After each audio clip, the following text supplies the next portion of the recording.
আপনাদের জন্য নতুন গল্প টোকাই ছেলে। সামাজিক বিনোদনমূলক একটি গল্প। দেরি না করে এখনই শুরু করছি। টোকাই ছেলে পর্ব 5। আকাশেরও একটা বোন আছে, আর এখানেও সেম। কিন্তু কি করব বল, ওই আকাশ টোকাইগিরি করে আর এই আকাশ গাড়িতে করে চলাচল করে। পার্থক্য শুধু একটাই। এমনটা হয়নি তো ওই ছেলে আমাদের দুজনকে বোকা বানাচ্ছে? এরকমটা কেন হবে? যদি হতো ওই আকাশ টোকাইগিরি করতো না। তাছাড়া এত বড় লোকের সন্তান হলে কোনোভাবেই তো ওইসবের দ্বারা সম্ভব হবে না।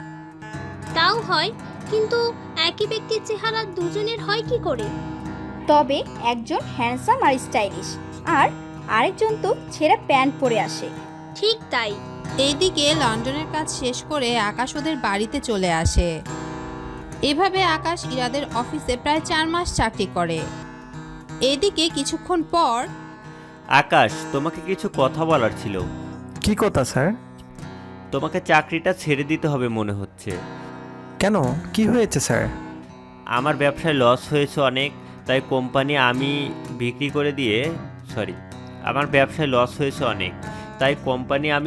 করে দিয়ে লসের টাকা পরিশোধ করব। আর যে টাকা বাঁচবে ওই টাকা দিয়ে আমি কোনো রকমে বাকি জীবনটা আর ইরার বিয়েটা দিতে পারলেই বাঁচি। কিন্তু কি করে হলো এসব?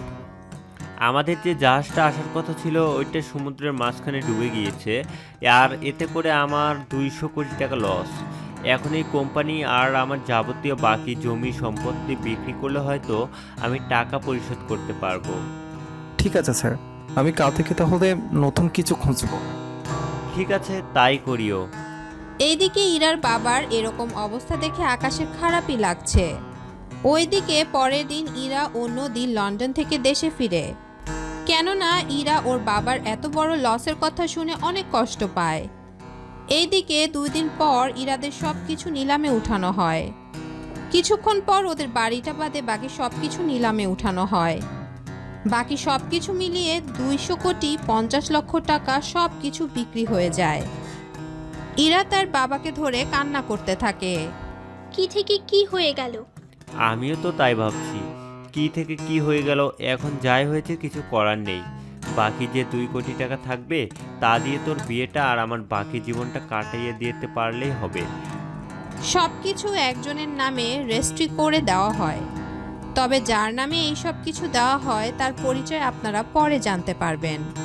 সবকিছু হিসেব মিলিয়ে নিয়ে রফিক ইসলাম যাদের থেকে মাল কিনেছে, ব্যাংকে 200 কোটি টাকার ঋণ সহ আরও 10 লক্ষ টাকা বাড়তি দিতে হয়।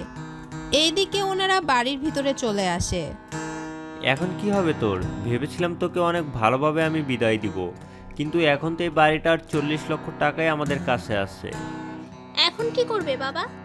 জানি না কি করব। এই বয়সে তো আমি অন্য কারোর সাথে হাত পাততেও পারবো না। তাহলে আমি কোনো একটা চাকরি করি। তুই কি চাকরিটা করবি বল? এখানে তো চাকরি দেওয়ার নাম করে মেয়েদের সাথে খুব বাজে আচরণ করা হয়। ইরা ও তার বাবা কথা বলছে। এইদিকে আকাশ আবারও আগের মতো ছেঁড়া প্যান্ট এবং শার্ট পরে ইরার বাবার সাথে দেখা করতে আসে। কেমন আছেন স্যার? আমি তো আর এখন ছাড় নেই কারোর। এরকম করে বলবেন না, একটা সময় তো স্যারই বলেছিলাম। এখন আর ছাড়ও বলতে হবে না। আঙ্কেল, এখন তাহলে কি করবেন ভাবছেন? আমি চাকরি করব, এছাড়া তো আর আমার কোনো কিছু করার নেই। কিন্তু চাকরি করবেন কোথায়? চৌধুরী গ্রুপ কোম্পানিতে পিএ এর জন্য মেয়ে খুঁজছে, আমি ওখানে অ্যাপ্লাই করব। ঠিক আছে, তাই করুন। কিন্তু কিন্তু কি? আমি চলে গেলে বাবার খেয়াল কে রাখবে? তাছাড়া আমি ওখানে চাকরি যে পাবো তারও তো কোনো ঠিক নেই। তাও কথা ঠিক। ইরা, আমি একটা কথা বলবো, তুই কি তা রাখবি? বলো, কি কথা রাখতে হবে তোমার? আমি বলছিলাম তুই আকাশকে বিয়ে কর। এই কথা শুনে ইরানা যতটা আশ্চর্য হলো তার চেয়ে বেশি আশ্চর্য হয় আকাশ। রফিকুল ইসলামের কথা শুনে আকাশ ও ইরা ওরা একজন আরেকজনের মুখের দিকে তাকিয়ে আছে।